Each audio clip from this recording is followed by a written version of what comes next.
How's it going, everybody? Rob here, back with another TV or well, okay, you know what? Actually, no, it is another one. But first off, restart. How's it going, everybody? Rob here, back with another video. And for a while, I haven't done these, and I kind of want to start going back to doing something like this, maybe once every once in a while, and go through particular TV shows and maybe movies that I um come across and just kind of do a quick review. And depending on how much I want to talk about it, I think it's depending on that I guess determines how quick it is.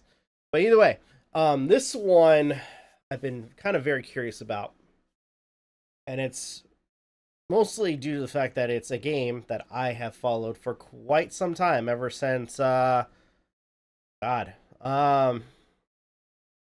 want to say since its third edition that came out on the Xbox 360. That, of course, being Fallout. Now, for those who have never come across Fallout, Fallout in concept is a post-apocalyptic video game where you and your created character go through the wasteland, complete quests, jobs, as well as initially going through whatever main story the said game has. Whereas for Fallout 1, it was to, I believe, to gather, try to get a GEC system to help support the, take care of the water, if I remember correctly. Somebody correct me if I'm wrong, because it's been a while since I played a little bit of that game. I think Fallout 2 is more about revenge and to stop the Enclave, which is the first iteration of the Enclave. Fallout 3, basically trying to go find your dad and purify the waters of Washington, D.C. Fallout 4, go find your son, as well as, protect the Commonwealth from any ne'er-do-wells, so to speak. Fallout 76, although I will say was not that great when it first came out, has kind of made a comeback a little bit as time has progressed with a lot of changes.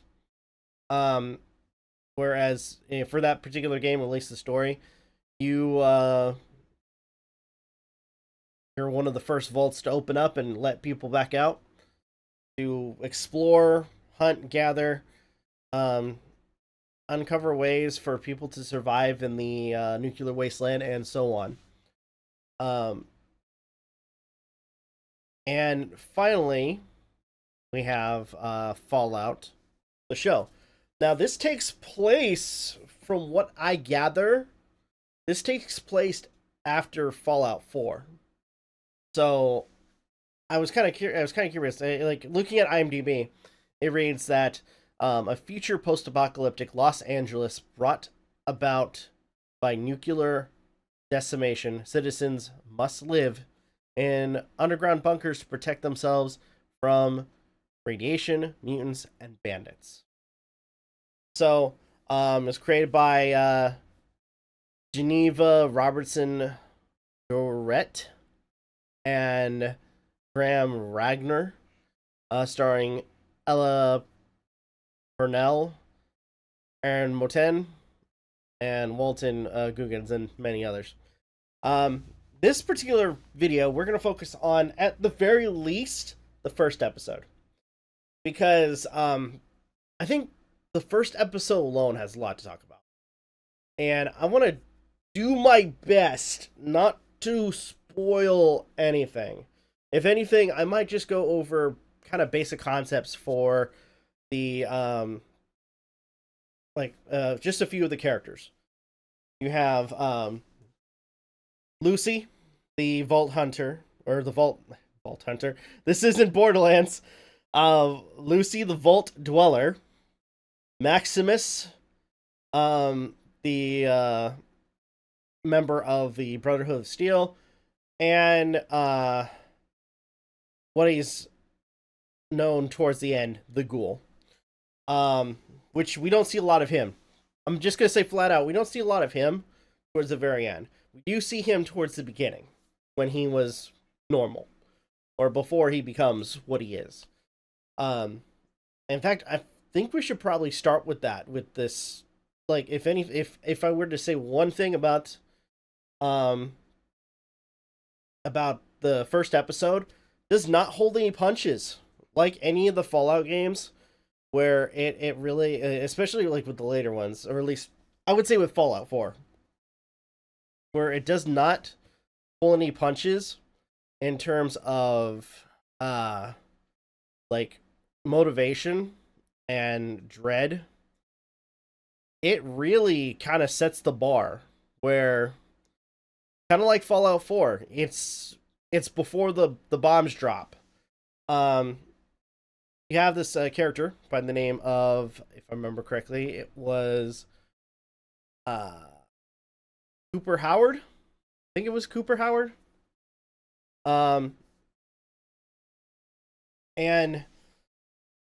he is, I'm guessing, like a star, like some kind of superstar, cowboy, whatever. And it sets it up where he's at this birthday party with his kid, and things at first are going well. And right after, by the way, right after a moment where he's talking about this whole, like, the way you can tell it's a nuclear bomb by holding up your thumb, and if it's bigger than your thumb, then you're kind of screwed. Like, having this kind of talk with his girl, his daughter, all of a sudden, bomb drops, and she's like questioning, is it my thumb or yours? And just seeing that dread, like, first him thinking, oh, it's just a fire, and then all of a sudden, the plume of the freaking explosion getting bigger and bigger, and the dread just seep down their, like, just kind of going down their face, just that imminent dread and fear, and like, holy shit, this is actually happening, like, type of like emotion. It is, it is the perfect introduction for this show, because again, with it being basically the main setting being a post-nuclear war, or apocalypse, what better way to start the show but by showing the bombs drop? I will say that right there was a good way to start the show. After that, periodically we do get moments with focusing on Lucy and Maximus. Lucy being a Vault Dweller, and having her own motivations to, down the line, go onto the surface because something happens to her vault. I don't want to say again. I don't want to say too much because I want you guys to watch the show. But she inevitably has to go find her dad. In some sense, it's kind of like the same the same sort of I guess goals as the Vault Dweller for 3, and the Vault Dweller for 4. So, in some sense, yeah, she has to go find her family member. That's her motivation to leave the vault. Now, going on to Maximus, we have a character who I'm sure we're going to get a lot of backstory towards as the show progresses. But you have this character who, it seems like he's kind of like the underdog, the kind of one that everybody wants to pick on, so to speak, while they're in the Brotherhood of Steel. And he wants to become a full-fledged knight, like, kind of going out there, doing his part for the Brotherhood. And we do get a quick glimpse of his backstory, but not a lot. And towards the very end, he does get the opportunity to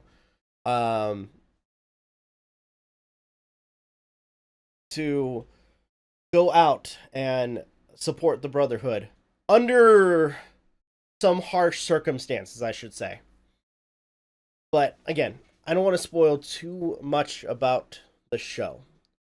I will say that it's kind of set up where this target, this individual that the Brotherhood needs to find, is uncovered, and that's one of the reasons why he's going out with members of the Brotherhood to go and hunt this guy down. In fact, that's how they kind of introduce the Ghoul, or Cooper Howard's character, or sorry, Walton Googans character, Cooper Howard, or AKA the Ghoul, where he is kind of rescued by a bunch of I want to say wastelanders, bandits, and they offer him a job, and he basically just blows them away, takes them down, and then takes the job on for himself. And that is how the episode ends. All in all, good start. I will say that when I initially watched this episode, I thought that they were going to maybe like kind of put focus on one character at a time. Like if anything, like maybe introduce the Ghoul in like the second episode, or maybe focusing on just like, let's say, like my initial thought was like, let's say this episode, the first episode, would be a Lucy episode. Like maybe towards the beginning, they show like the moment with Cooper Howard and him and his daughter and the nuclear bombs, and then the vault focusing on Lucy, and then episode 2 focus on the Brotherhood of Steel, their story, and as well as the Brotherhood being dispatched to hunt down this character, and towards the end introducing the Ghoul. That was what I initially thought, but honestly, despite my expectations, but despite my opinions, I think it was done like how they like sectioned everything out for the episode. I think it was well paced, at least in my opinion. I know certain people will have different opinions, but me personally, I think it was well paced. All in all, good episode. I absolutely enjoyed it. And honestly, I'm looking forward to doing more of these, or at least watching more episodes. So I'm gonna say, in terms of like the show and my thoughts on it, I think I'm off to a good start. I think I really am. I enjoyed it. I enjoyed the first episode. Great way to start. Great way to introduce some of the characters. And I'm just gonna say this too. Again, not to spoil too much, but in terms of, is with Fallout, it is a brutal game when it wants to be, and by God, is it brutal for this show with certain characters. And again, I go watch it. This is my recommendation for you guys. Go watch the first episode, and then tell yourselves if you want to continue it. I myself am going to continue it. I'm very curious about what's to come, and hopefully things get more and more better as the time progresses. So, with that being said, I don't think I have anything else I want to add. So for now, I'm going to go ahead and end the video here. Thank you guys so much for watching. Really appreciate it. If you guys can, please leave a like, comment, share, subscribe, all the good stuff. If you guys want to follow us on social media, links are in the description down below, as well as check out the daily content and the weekly podcast. With that being said, this is Rob Novakast signing off. Have a good one. Take care. I'll see you guys next video. Oh, by the way, spoilers.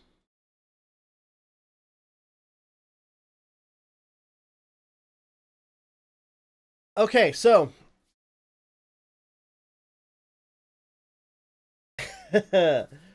I did want to do spoilers of this episode.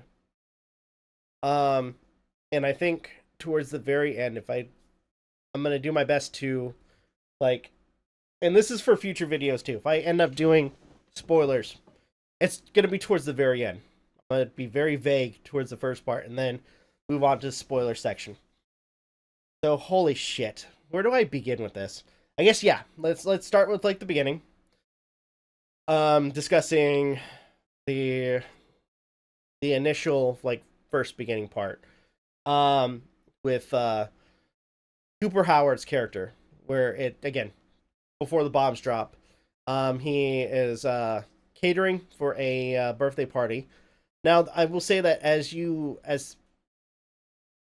the as if you pay close attention, you notice that there's a lot of like, especially for like the family that's hosting the birthday party, they are being very careful with like with what's going on because um at this current time, at least for the story, they don't know if whether they're going to be going through nuclear war or not.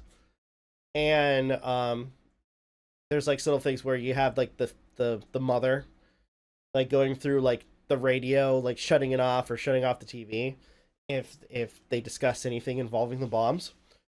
And there seems to be some resentment towards Cooper Howard, the character Cooper Howard.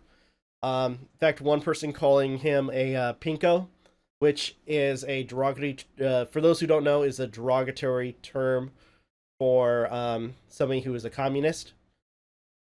Um, so it kind of begs the question: is like why they were calling him that. I'm very curious. Um, there's a point where he does mention like in terms of his like the whole showing his daughter the thumb trick.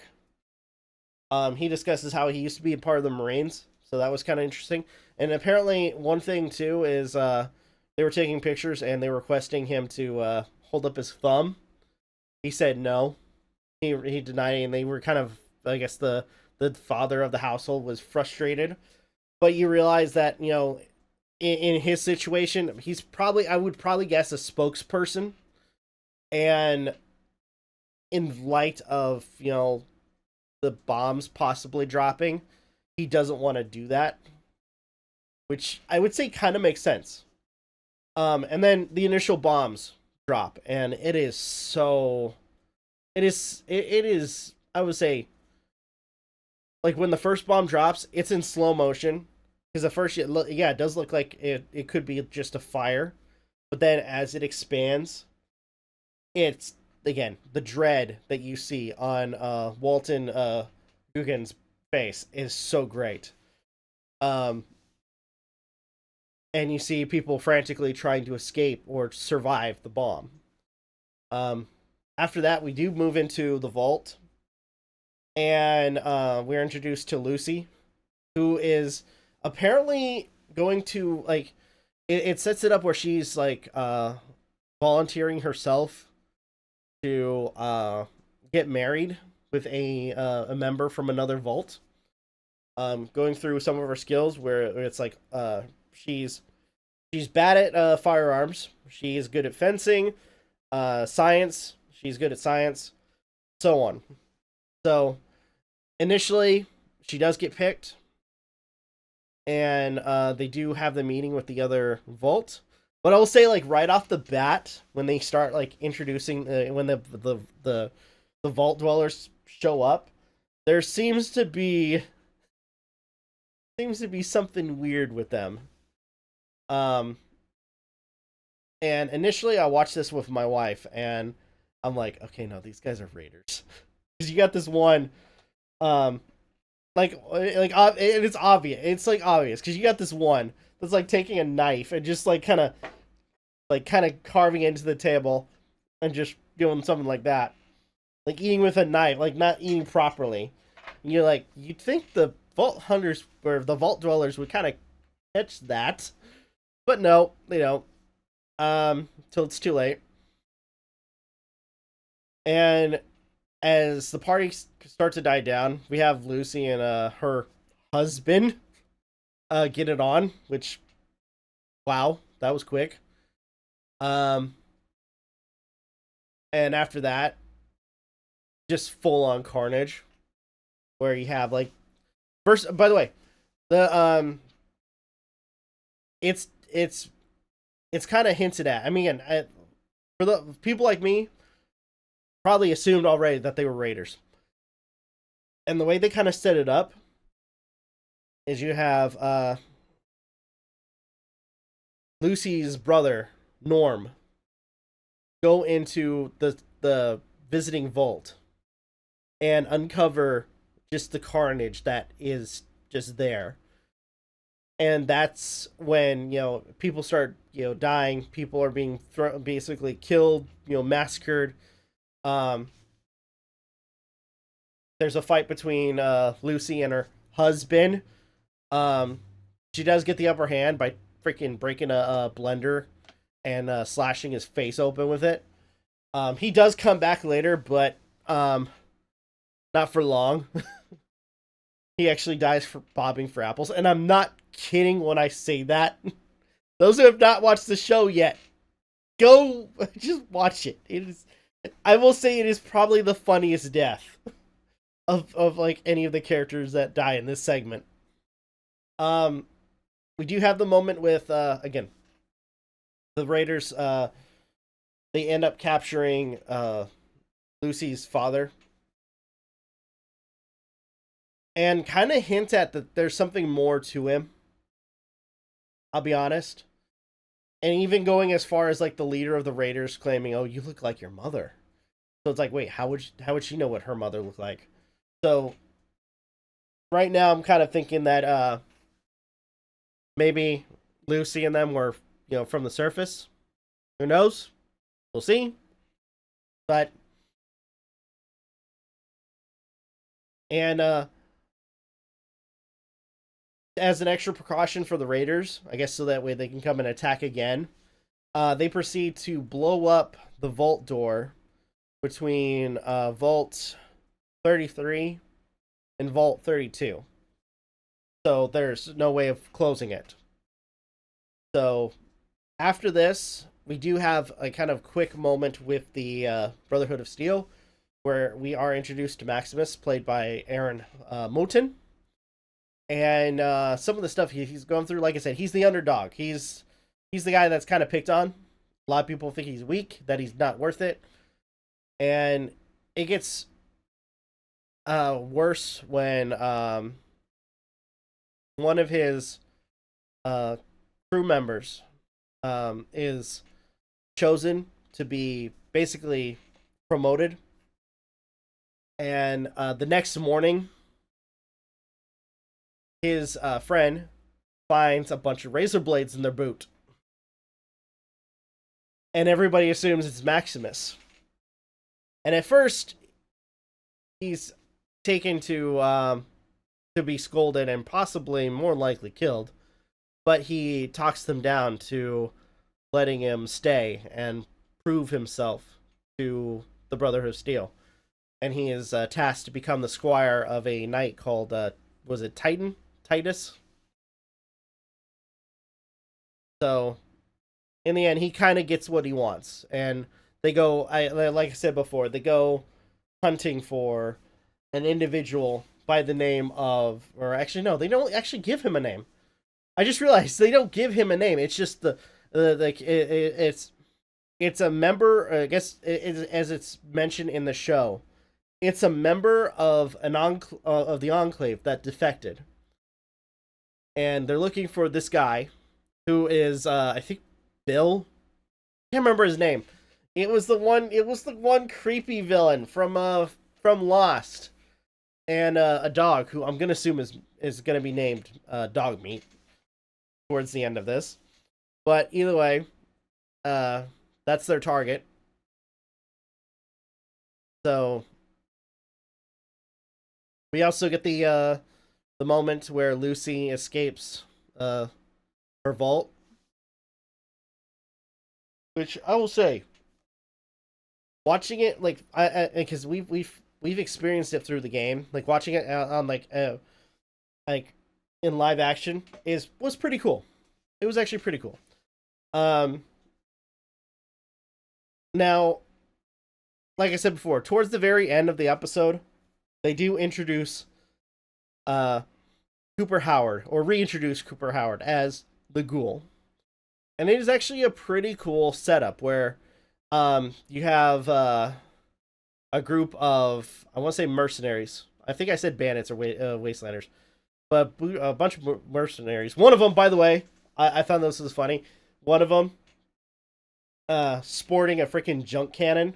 For those who don't know, that's a weapon in the game where whatever junk you collect, it can be used as actual like ammunition. So I thought that was pretty funny because you see this one guy basically posted as a guard, and he dies with a freaking doll sticking out of his gut. Oh, that was so hilarious. But they do end up getting to Cooper Howard and where he's basically being held. And at first they're like, "Oh, fuck that," because he's a ghoul. He's probably going to be feral. But no, sure enough, he proves them wrong. And the way they again, the way he's a pretty, I would say, in terms of like the ghoul itself is pretty badass. Because it really sets it up where like he's been through some shit.